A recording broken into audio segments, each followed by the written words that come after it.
Realmente me considero privilegiado por compartir esta semana en el mundo en el que vivimos, aunque probablemente soy el último hombre calificado para hablar de lo que es el vivir en un ambiente secular. Vivo en un invernadero cristiano. Voy de la iglesia al Master's College, al seminario, a Grace to You, y nunca me encuentro con algún incrédulo. Mis vecinos me evitan como la plaga.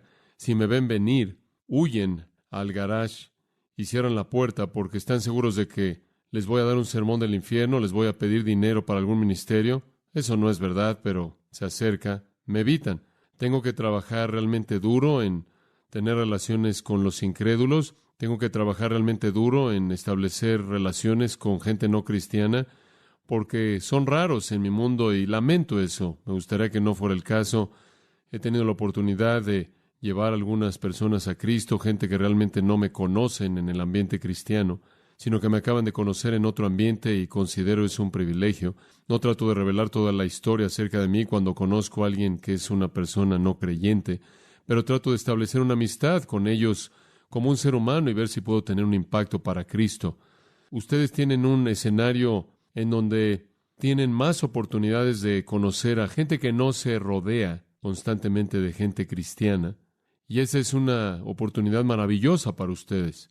Afortunadamente el Señor me ha bendecido de tal manera que cuando me levanto para predicar el domingo, le predico a los incrédulos que son traídos por personas que están en el mundo de la vida cotidiana, en la vida diaria, y llego a presentarles el Evangelio, y ese es un privilegio maravilloso.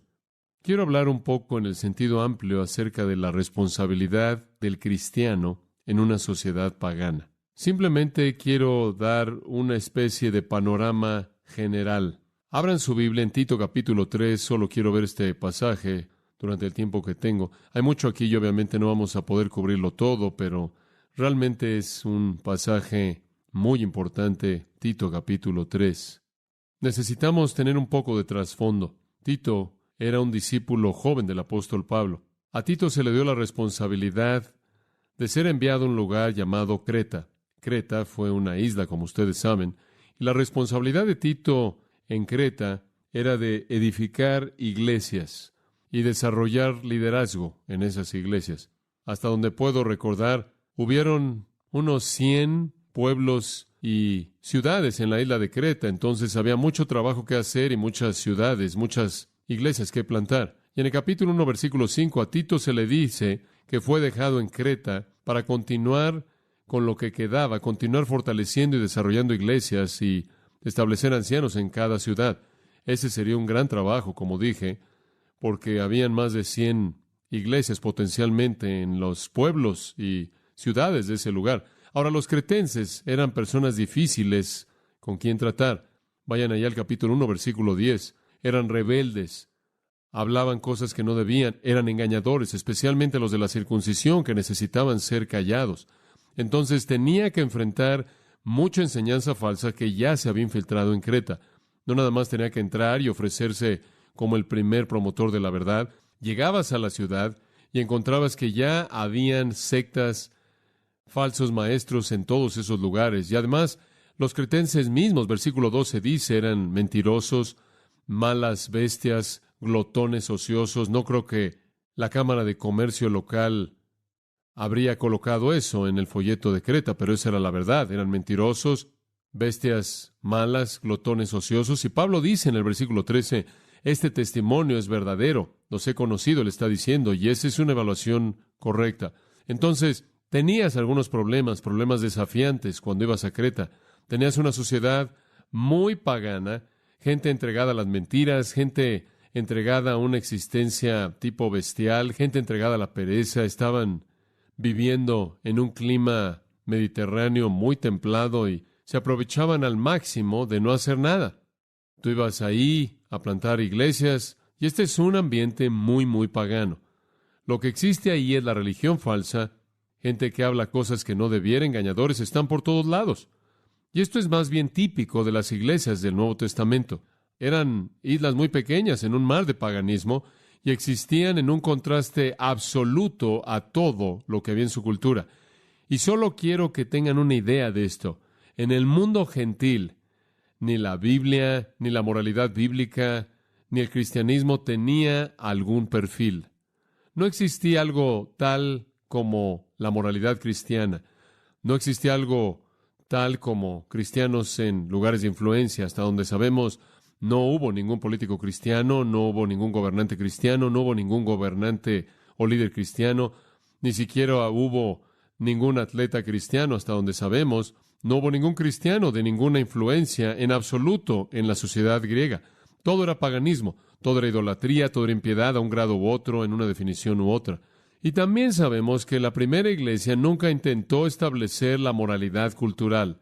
Nunca intentaron, entre comillas, en términos coloquiales de la actualidad, impactar su sociedad. Nunca intentaron impactar su cultura. Nunca se esforzaron por tener un grupo social, político, bíblico.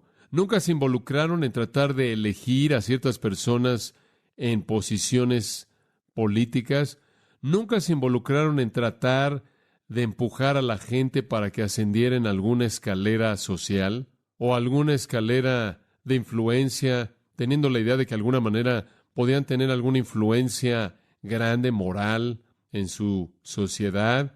Realmente nunca trataron de cambiar la meta moral de la sociedad, nunca se esforzaron por tener metas políticas o fines políticos.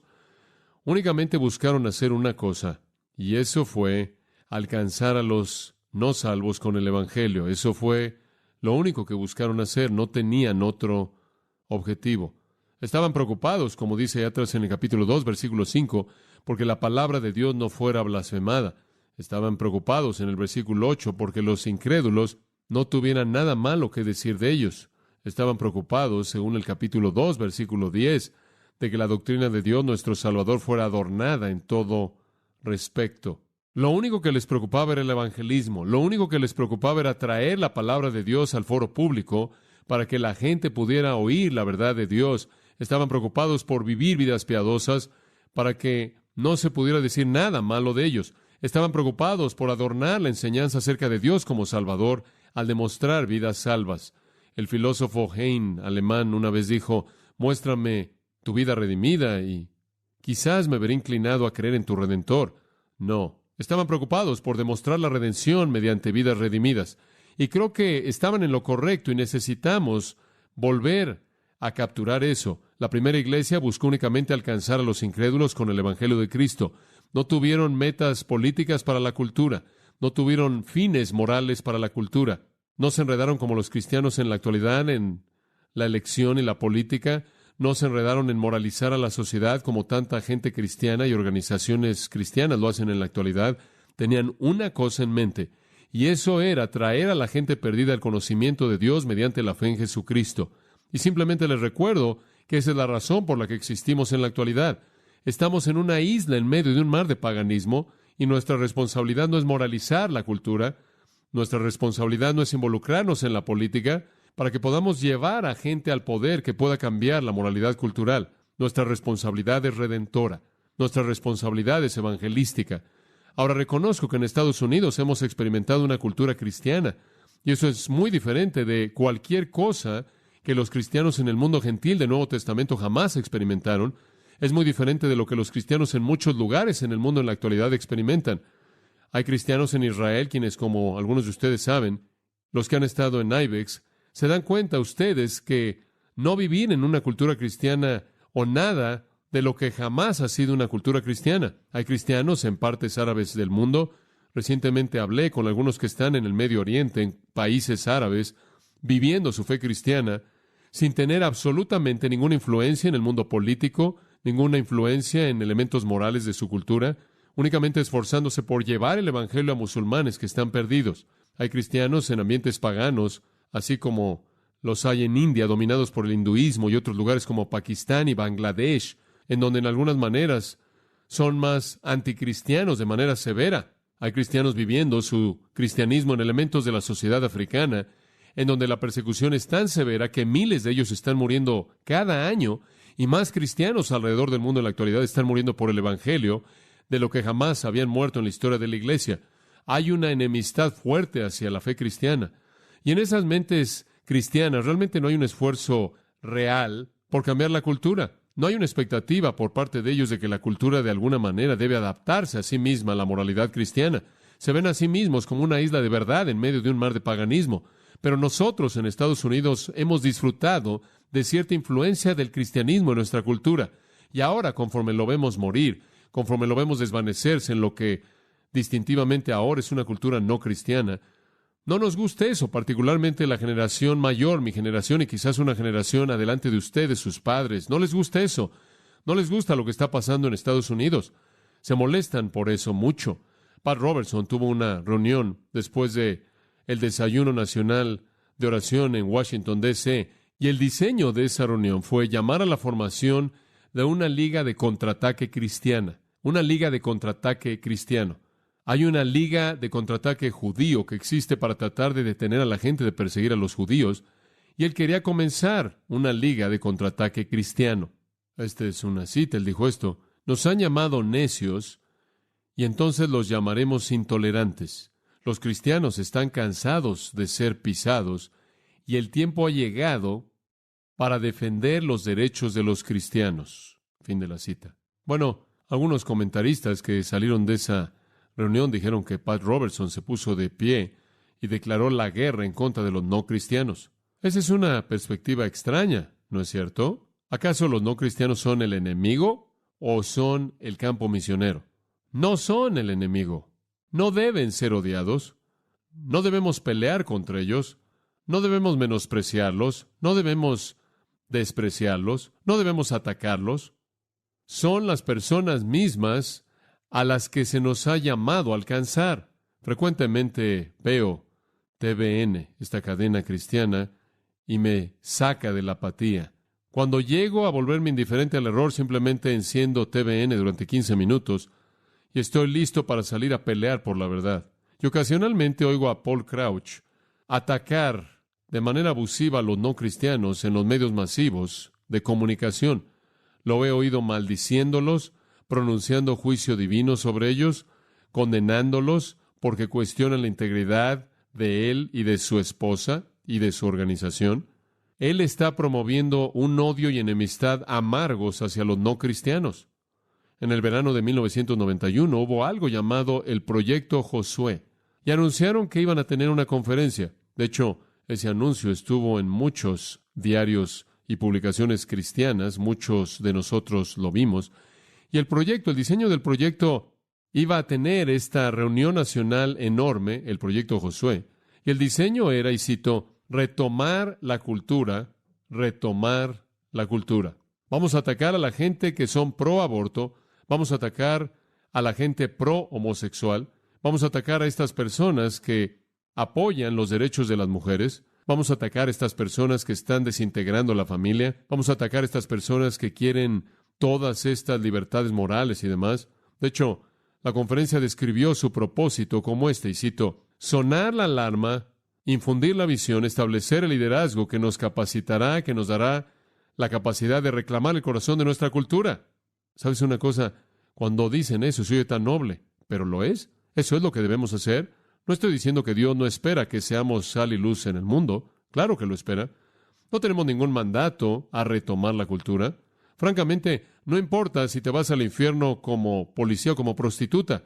No importa si te vas al infierno como republicano o demócrata. No importa si te vas al infierno como un capitalista o socialista. No importa si te vas al infierno como un pro aborto o una persona pro vida. No importa. Lo que importa es que si te vas al infierno, ¿verdad? No importa si te vas al infierno como alguien que cree que el homosexualismo está mal o alguien que cree que está bien. No importa si te vas al infierno como pro familia o antifamilia. No importa si te vas al infierno como alguien que apoya al más conservador en la política. No importa tu postura política. Ni siquiera importa cuál es tu perspectiva moral. Lo que importa es que te vas al infierno, ¿verdad? No podemos moralizar la cultura. Lo que sucede en este ambiente es que de pronto el campo misionero se convierte en el enemigo y comienzas a promover la hostilidad hacia gente que no es cristiana. Ahora, tienen que entender algo. Ahora, yo no tengo ningún respeto hacia la gente sin integridad. No tengo respeto alguno hacia la gente que no habla la verdad. No puedo respetar a esas personas, pero al mismo tiempo no odio a esas personas. Entiendo que así se conduce a la gente que no es salva. No son el enemigo, son el campo misionero y el resto de la gente que son como ellos. Como puedes ver, Un tipo de cristianismo político borra las prioridades, confunde lo que es de peso, debilita nuestras lealtades y disipa la claridad de nuestra visión. Ni siquiera somos ciudadanos de la tierra, ¿verdad? ¿En dónde está nuestra ciudadanía? Está en el cielo. Como ustedes saben, este lenguaje de ciudadanía espiritual que se enreda en el rojo, blanco y azul todo el tiempo realmente confunde la realidad. Somos llamados a alcanzar a la gente perdida. No podemos debilitar nuestra misión al hacer que la gente no regenerada en nuestra sociedad sea el enemigo.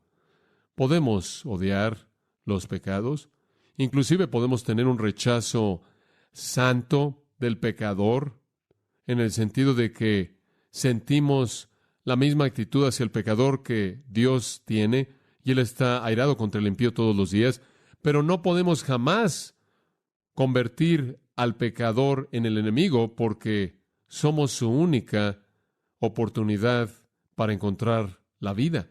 Entonces, todo eso tiene que ser enfrentado con una perspectiva evangelística. Ahora, con eso en mente, veamos Tito capítulo 3. Ahora, el objetivo entero de esta pequeña epístola de Tito es ayudar a los cristianos a alcanzar a los paganos. Ese es el punto.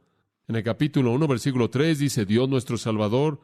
Capítulo 1, versículo 4, Cristo Jesús nuestro Salvador. Capítulo 2, versículo 10, Dios nuestro Salvador. Capítulo 2, versículo 13, nuestro gran Dios y Salvador, Cristo Jesús. Capítulo 3, versículo 4, Dios nuestro Salvador. Capítulo 3, versículo 6, Jesucristo nuestro Salvador. Esta epístola entera trata de la salvación de Dios. Dios es un Salvador, Cristo es un Salvador, y ese es el énfasis. Ahora, ¿cómo vamos a ganar a estos cretenses? ¿Cómo vamos a ganar a estos glotones ociosos, a estas bestias malas, a estos mentirosos?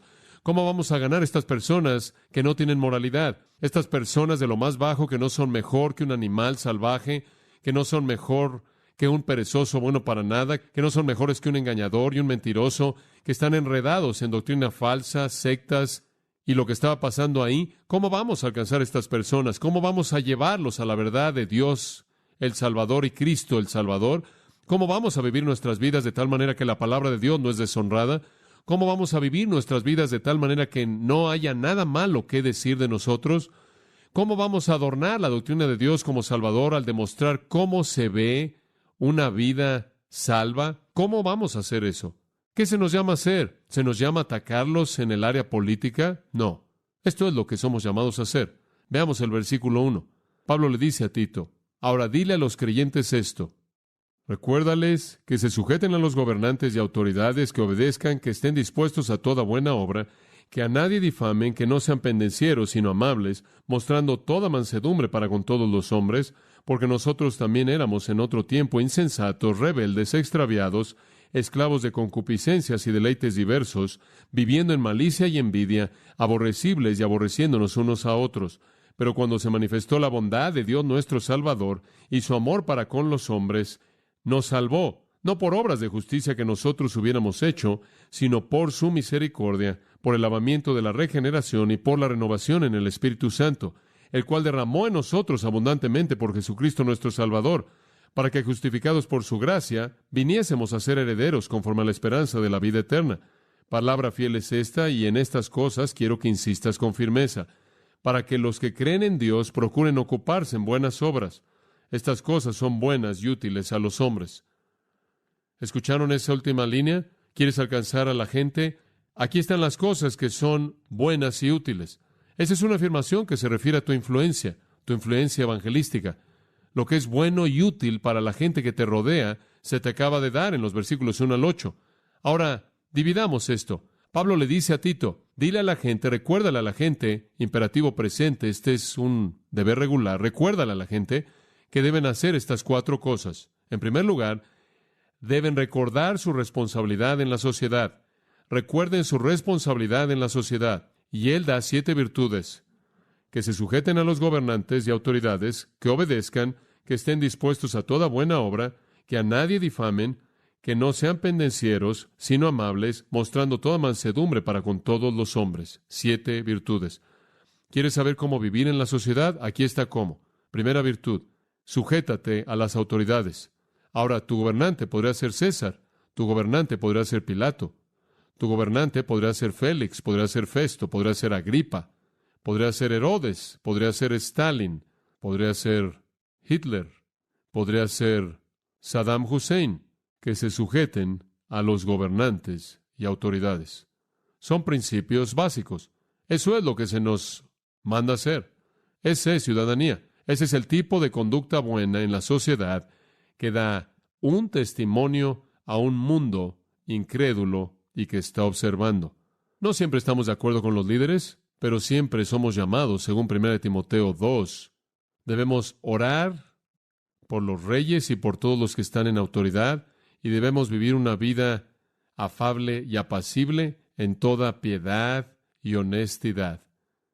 Esto es bueno y agradable a los ojos de Dios nuestro Salvador. Entonces nos sometemos, no nos rebelamos, no tomamos la ciudad y maldecimos a los líderes, no nos apoderamos del palacio de gobierno, no nos apoderamos del ayuntamiento, nos sometemos. Obviamente nuestra sumisión está limitada por la palabra de Dios. Si nos piden hacer lo que Dios nos prohíbe hacer, no podemos hacerlo. Tenemos que adoptar la posición de los apóstoles en el libro de los Hechos. Ellos dijeron, no prediquen. Ellos dijeron, lo sentimos, no podemos obedecer eso. Juzguen si debemos obedecer a Dios o a los hombres. Llega un punto en el tiempo en el que tienes que hacer lo que tienes que hacer y enfrentas las consecuencias. Fue en 1980, un joven en nuestra iglesia, fue un alumno en la Universidad de UCLA. Un alumno brillante, jugó en el equipo de béisbol de UCLA y él estaba estudiando para ser abogado en UCLA. Se recibió de UCLA y estaba estudiando para ser abogado por un tiempo. Él llegó a nuestra iglesia, él fue salvo, su padre era un católico irlandés. Su madre fue una mujer que enviudó debido a la guerra japonesa. Vino de una familia mixta con una cantidad de conflicto tremenda en el hogar. Digo, un tipo de conflicto serio como un cónyuge persiguiendo al otro con un cuchillo de chef. Un hogar muy, muy, muy difícil. Bueno, él vino a Cristo. Él estuvo involucrado en nuestra iglesia y él estaba tratando de enfrentar los problemas de su hogar que habían influenciado su vida. Y entonces vino aquí para ser aconsejado por nosotros. Yo lo recibí en mi hogar. Él vivió durante un tiempo conforme traté de discipularlo en ese ambiente.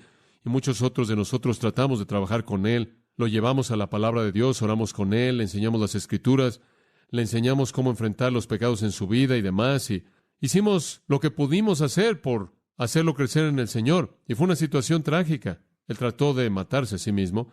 Él sobrevivió la primera vez que intentó suicidarse.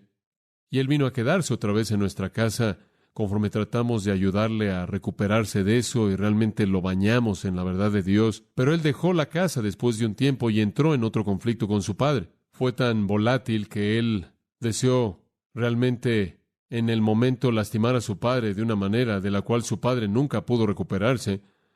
Y entonces él colocó una escopeta en su boca y se voló la tapa de la cabeza en un closet en su casa, en donde su padre lo encontró. Inmediatamente, claro, después de que nos enteramos, quedamos horrorizados por todo esto y tuvimos que enfrentar simplemente la tristeza, el dolor de todo esto. Pero no pasó mucho tiempo después de que el padre demandó a la iglesia y esa demanda estuvo en las cortes durante 10 años.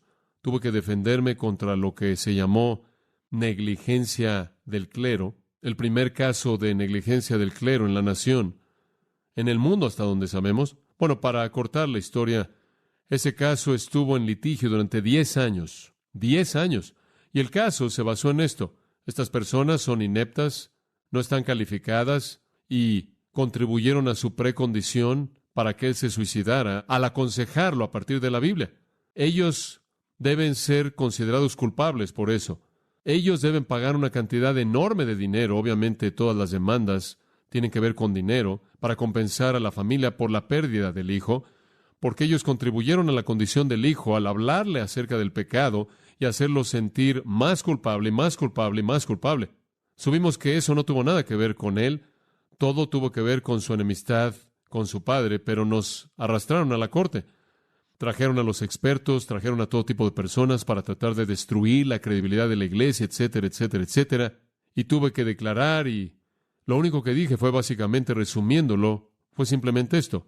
Oigan, somos una iglesia y creemos en la palabra de Dios y eso es lo que hacemos. Nos mantenemos fieles a la palabra de Dios. Pero esta es una sociedad que tiene profesionales psicológicos, con seguridad psicológica y bla, bla, bla, bla, bla. Y deberían haberlo recomendado al psicólogo y haberlo enviado al psiquiatra, etcétera, etcétera, etcétera. Y nuestra respuesta fue, no hacemos eso porque creemos que Dios creó al hombre y Dios nos ha dado su palabra. Y en la palabra de Dios el hombre encuentra la solución a todos estos problemas de la vida. Y realmente estuvimos enfrentando la realidad de que estábamos ahí chocando con la cultura, porque la cultura estaba diciendo la Biblia es anticuada, la Biblia es un libro antiguo, la Biblia es de mente estrecha, un libro legalista, no le habla a esta época contemporánea, esta gente debería ser sacada, debería ser cesada, están causando que la gente se mate a sí misma, etcétera, etcétera. Entonces llega un punto en el que simplemente no puedes hacer lo que la cultura quiere que hagas. Bueno, 10 años de litigio, el caso, ganamos el caso. En primer lugar, fue revertido en la Corte de Apelación, fue devuelto de nuevo a la Suprema Corte del Estado de California. Tuve que dar testimonio frente a la Suprema Corte del Estado de California y dieron el fallo a nuestro favor. Ganamos el caso al nivel de la Suprema Corte. Apelaron a la Suprema Corte de Estados Unidos y la Suprema Corte de la Nación leyó el caso y dijeron, nosotros apoyamos el fallo de la Corte Estatal y después de 10 años triunfamos. Y el triunfo, y esto es algo maravilloso acerca de nuestro país, se basó en la primera enmienda, la cual establece que tenemos libertad religiosa y estaban practicando su libertad religiosa. No quisimos ser el enemigo de la cultura. No quisimos hacer que la cultura fuera el malo en la situación. No quise tener que dar testimonio en contra de los psicólogos y psiquiatras, etcétera, en la corte. No quise tener que decir que estaban mal y esto es verdad y esto es correcto. Pero van a haber ocasiones cuando te ves forzado a estar en una situación en donde, debido a que la cultura no aceptará la verdad de Dios, en donde puede haber conflicto.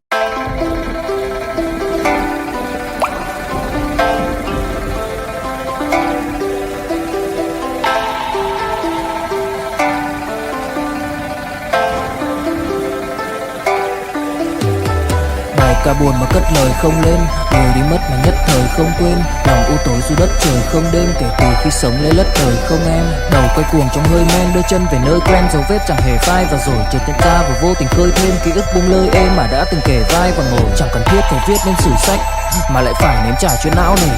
Chẳng thể biết thời tiết đẹp như tranh, thực ra là đằng xa có một cơn bão về. Chẳng cần mơ hay chờ đến vạn kiếp để ta được cạn tiếp cho hết tiền giao bôi, rồi chẳng thể nỡ để vỡ một nhân duyên, nên ta chỉ khấn nguyện trọn đời này chung lối thôi. Những kẻ si mê tới điên thường mơ tưởng tới thiên đường, yêu nương được tô điểm nhưng hận tạo hóa, tuyệt nhiên có ai đành bên em thành anh đài, tình ta như hồ điệp vẫn mãi giữ riêng đây về giây phút khắc sâu. Chẳng yêu em mà từng chút mắc câu, sầu hôn hút khuất sau vẻ nét bút chóc đau, hạnh phúc đâu cần chỉ cho cút bắt đầu. Nhớ đến cái lúc còn gió sương vơi đầy, nhớ hình bóng người nào đó vương nơi này, trong vạch mình khắc mong có được đôi tay ấy cố lau đi bầm ly khi nào thưởng hơi cay. Xa một người và bước qua cuộc đời không phải xa đi vĩnh viễn mà chúng ta chỉ tạm chịu. Y en cierta manera eso es lo que pasó en el libro de los Hechos cuando dijeron, no prediquen, y ellos dijeron, lo sentimos, tenemos un mandato de Dios. Entonces debemos someternos a la autoridad y hasta que esa autoridad nos diga que debemos hacer algo contrario a lo que Dios nos ha dicho que hagamos, entonces debemos ser fieles a Dios. Y saben una cosa, es Estados Unidos y por lo tanto tenemos una primera enmienda. Si hubiera sido Rusia, me habría ido a Siberia. Pero eso no cambia lo que haces, ¿no es cierto? Entonces nos sometemos hasta que llegamos a un punto en donde no podemos someternos porque tenemos un mandato de Dios. Dios nos dice hacer algo que nos prohíben hacer, o Dios nos dice no hagas algo que nos mandan a hacer. Fuera de eso nos sometemos a los gobernantes y a las autoridades. Me pasó algo que me pareció sorprendente. Fue hace unos 2 años atrás, creo, cuando se me invitó que fuera allá al ayuntamiento en Los Ángeles, a una reunión ahí del concilio de la ciudad, que básicamente se dedicó al honor de Grace Community Church y a darme una gran placa, con todo el reconocimiento ahí, todo esto, agradeciéndome por 30 años de ministerio. Fue algo muy interesante porque hablé ante todo el concilio de la ciudad y estaba lleno, literalmente había gente que estaba de pie por todos lados, todas estas personas, y muchos de ellos son homosexuales. De hecho, el hombre que recomendó que a la iglesia se le diera este reconocimiento es un homosexual. Es interesante. Y él conoce mi postura, y él sabe lo que enseño y lo que la Biblia enseña. Sin embargo, fue tan fascinante para mí que nos invitaron ahí, nos dieron este reconocimiento, nos honraron frente a toda la ciudad. Nos agradecieron por el impacto que Grace Community Church ha tenido en la ciudad de Los Ángeles. Nunca cambiamos nuestro mensaje, nunca alteramos nada, siempre predicamos el Evangelio. Y ahí dijeron, nos gustaría que el Dr. MacArthur dijera algo. Y yo dije, muchas gracias. Solo quiero decirles que Dios perdona pecadores y que cualquiera de ustedes puede venir a Él para encontrar perdón a través de Jesucristo. Ese es el mensaje que hemos predicado durante 30 años y eso es lo que quiero que todos ustedes sepan. Y seguí por unos cuantos minutos. Y ¿saben una cosa? Bueno, oigan, ese es un gran lugar. Me encanta estar en un lugar que simplemente está lleno de gente pagana y tener la oportunidad de predicarles y decirles que Dios perdonará sus pecados. Pero ¿no es interesante que puedes predicar la verdad, puedes predicar la verdad, puedes predicar la verdad, puedes predicar la verdad? Y aquí hay gente que está viviendo en oposición a la verdad, que puede reconocer que hay algo en la manera en la que manejas la verdad que indica que tú te preocupas. Cuando un policía se muere en la ciudad de Los Ángeles, yo diría 8 de 10 veces, el funeral se hace en Grace Church. Cuando un bombero muere, normalmente el servicio se realiza en Grace Church porque nos ven como una iglesia que se preocupa por la gente. Puedes hacer eso y nunca tienes que mitigar o hacer concesiones con tu mensaje. Y haces eso al mostrar que eres un buen ciudadano, sometiéndote a las autoridades. Y claro, Romanos capítulo 13 dice lo mismo. Sigan ahí el versículo 1 más adelante. Que obedezcan. ¿Qué significa eso? Simplemente obedece las leyes. Obedece las leyes. Que estén dispuestos a toda buena obra. Simplemente coopera en todo sentido con las autoridades. No seas su enemigo. Sé conocido en la sociedad por tu bondad. Versículo 2. Que a nadie difamen. Ni siquiera a una persona. No blasfemeo. No trates a alguien con menosprecio. No calumnies a alguien. Confrontas el pecado. Llamas a los pecadores al arrepentimiento. Pero no maldices a la gente. No calumnias a la gente. No condenas. No maldices a la gente que son incrédulos. Y no seas contencioso. No estés peleando con el gobierno. No pelees con tus líderes. Es amaco. Significa no pelees. Sé pacificador. Sé amigable. Y después él añade, sino amables. En cierta manera, como un traductor lo dijo, es alguien que es razonable. Khi say anh thường hay nhắc về em, mong khỏa lấp những u tối, khoảnh khắc về đêm nghe lại bài ca ngày xưa cũ. Ta hát về nhau nhớ những giấc mơ ta từng ước, to tát về sau và đó là khi mà anh dần lụy là không làm chủ chính mình. Thấy không gian trở nên tồi tệ, mọi thứ bao phủ chính mình. Em đâu còn như điều anh mơ, anh cũng tự nhủ chính mình. Nhưng mà thôi em, nào ai giỏi mà đủ tính tình, chẳng thể vươn tới được cảnh cao dù anh có nhã ý trèo. Trong cơn say mọi thứ cuồng quay, anh trở thành gã chí phèo. Yêu chân thành là không thay lòng dù em có như thị nở. Ý anh là em như cô tấm, nhìn em như thị nở. Đêm vắng nàng ngón tay xám vàng vì đốt cả bao thuốc lá. Căn phòng chung ký sữa nồng ấm, bây giờ sao bút giá. Một thói xấu mà anh đã quen khi em không ở bên lâu. Anh thường ngồi trong một góc tối nhậu suốt cả đêm thâu. Em mang con tim anh đi đâu, khiến anh mù quáng vẫn cố sáng mỗi khi đau. Em mang con tim anh đi đâu, điều gì choáng váng để xứng đáng ướt mi nhau. Em mang con tim anh đi đâu, khiến anh mù. Con dulzura, cierta tolerancia que es considerada y paciente con los pecadores. Y después lo resume al final del versículo 2, mostrando toda mansedumbre o consideración para con todos los hombres. Esta de hecho es la palabra mansedumbre, prautes, mansedumbre. No afirmes tus derechos, eso es lo que significa. No pelees por tus derechos. No comiences una liga de contraataque cristiano. No ataques a los incrédulos. Y él dice, mostrando, al final del versículo 2, toda mansedumbre para con todos los hombres. ¿Se dan cuenta? Aquí estamos viviendo en esta sociedad pagana. ¿Y qué se nos dice que hagamos? ¿Pelea contra ella, condénala, maldícela? No, sométete y obedécela. Haz todo lo bueno que puedas hacer. Nunca calumnies a nadie. Nunca maldigas a nadie. Nunca seas conocido por ser contencioso, peleando por cosas, protestando por cosas. Sé gentil, mostrando toda consideración. Eso es ser manso. Nunca afirmes tus propios derechos o pelees por tus propios derechos. Simplemente deja que Dios se encargue de eso. Los cretenses, claro, eran conocidos por ser rebeldes. Eran conocidos por ser homicidas. Tenían todos los vicios de una sociedad pagana. Y estoy seguro de que hubieron cosas que estaban sucediendo en la estructura social que eran muy, muy difíciles de enfrentar para los cristianos. Él dice, simplemente vivan así. Entonces tienes que recordar tu responsabilidad en la sociedad. En segundo lugar, recuerda tu condición anterior. Muy bien, te voy a dar esta rápido.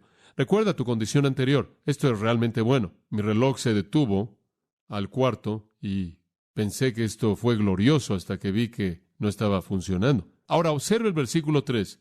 El versículo 3 es tan bueno. Observa lo que dice. Oye, ¿se te olvidó? Porque nosotros también éramos, ¿qué? ¿Qué esperas?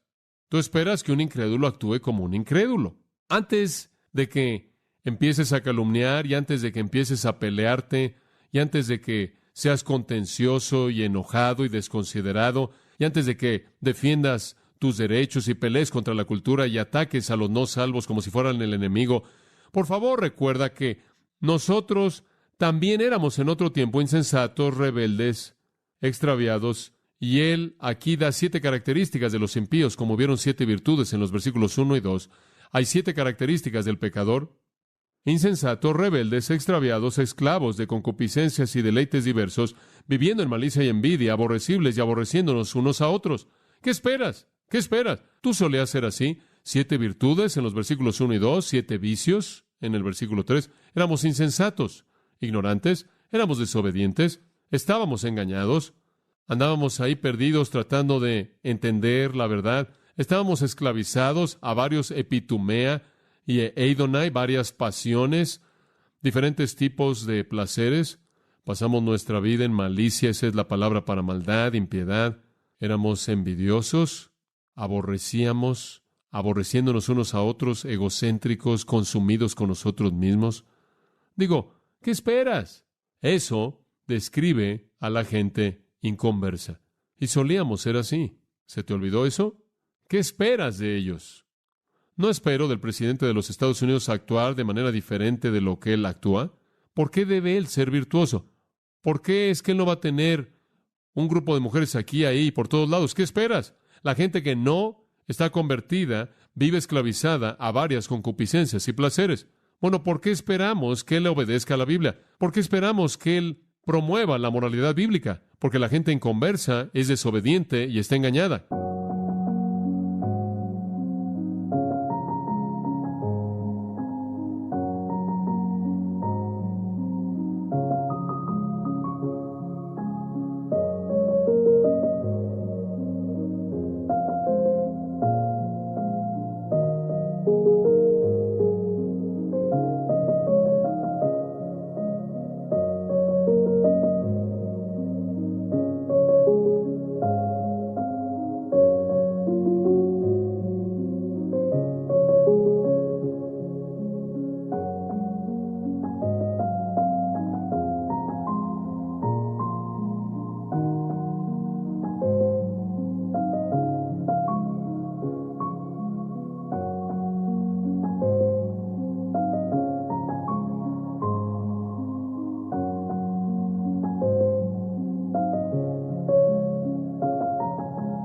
¿Qué esperas? ¿Van a terminar con una vida bíblica cuando viven en un estado de engaño continuo? No, es un retrato de los inconversos.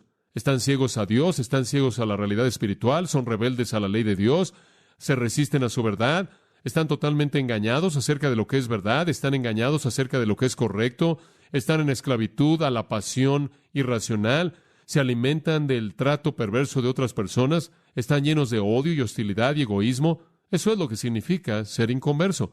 Entonces, antes de que los condenes, recuerda, nosotros también éramos iguales. Entonces, recuerda tus responsabilidades, recuerda tu vida anterior. En tercer lugar, recuerda tu salvación. La única razón por la que eres diferente, versículo 4, es porque la bondad de Dios nuestro Salvador y su amor para con los hombres se manifestó. Y esa es una indicación de la encarnación. Literalmente apareció corporalmente en Jesucristo. Y Él nos salvó. Me encanta eso. Él nos salvó. No por obras de justicia que nosotros hubiéramos hecho, porque el hecho es que estábamos haciendo todo lo que está en el versículo 3, pero fue según su misericordia. Ahora, permítanme detenerlos ahí. La única razón por la que eres diferente de esas personas es ¿por qué? Por la misericordia de Dios. No puedes olvidar eso. No puedes olvidar eso. Fue porque Él nos salvó. Él nos lavó en la regeneración. Él nos renovó mediante el Espíritu Santo. Él derramó ricamente en nosotros ese mismo Espíritu Santo mediante Jesucristo nuestro Salvador. La única razón por la que eres diferente es porque Dios te salvó. Y eso, dice él en el versículo 8, es una palabra fiel, que has sido justificado por su gracia y entonces te has convertido en un heredero según la esperanza de la vida eterna. Por cierto, en los versículos, simplemente como un comentario, en los versículos 4, 5 y 6 y 7, de hecho, 4 versículos ahí, hay 7 aspectos de la salvación, 7 virtudes en el 1 y en el 2, 7 vicios en el versículo 3 y 7 características de la salvación en los versículos 4 al 7. Entonces, esta es una sección bien organizada de las Escrituras por parte de Pablo. Él dice, observa tu salvación, viene por la bondad de Dios, viene por el amor de Dios. Su amor hacia la humanidad viene por la misericordia de Dios, no en base a obras que hemos hecho, sino según su misericordia. Viene por la regeneración de Dios, por el lavamiento de la regeneración. Viene por la renovación de Dios mediante el Espíritu Santo. Viene por el Hijo de Dios mediante Jesucristo, nuestro Salvador. Viene por la gracia de Dios, versículo 7, la cual nos ha hecho herederos según la esperanza de la vida eterna. Entonces, ¿cómo vivimos en este mundo? Vivimos recordando nuestra responsabilidad de someternos a la autoridad y hacer todas las cosas que los versículos 1 y 2 indican. Recordamos que estas personas que están actuando de una manera tan mala, tan inmoral, están actuando según su naturaleza porque no están convertidos, y entendemos eso porque así fuimos nosotros en el pasado. En tercer lugar, recordamos nuestra salvación, y el hecho es que la única razón por la que somos diferentes de ellos no es por algo que hayamos hecho, es solo debido a lo que Él ha hecho, ¿verdad? Ahora Él dice en el versículo 8, Tito, quiero que en estas cosas insistas con firmeza. Quiero que le digas a estas personas estas cosas porque quiero que la gente que cree en Dios haga buenas obras. ¿Por qué? Al final del versículo 8, porque estas cosas son buenas y útiles a los hombres. Si vives así, vas a llevar a gente a Cristo. Va a ser bueno y útil espiritualmente para los no convertidos. Padre, gracias por nuestro tiempo de nuevo en tu palabra. Te damos gracias porque es clara y nos da una perspectiva. Que vivamos así en el mundo para traer gloria a tu nombre. Te damos gracias por causa de Cristo. Y todo el mundo dijo,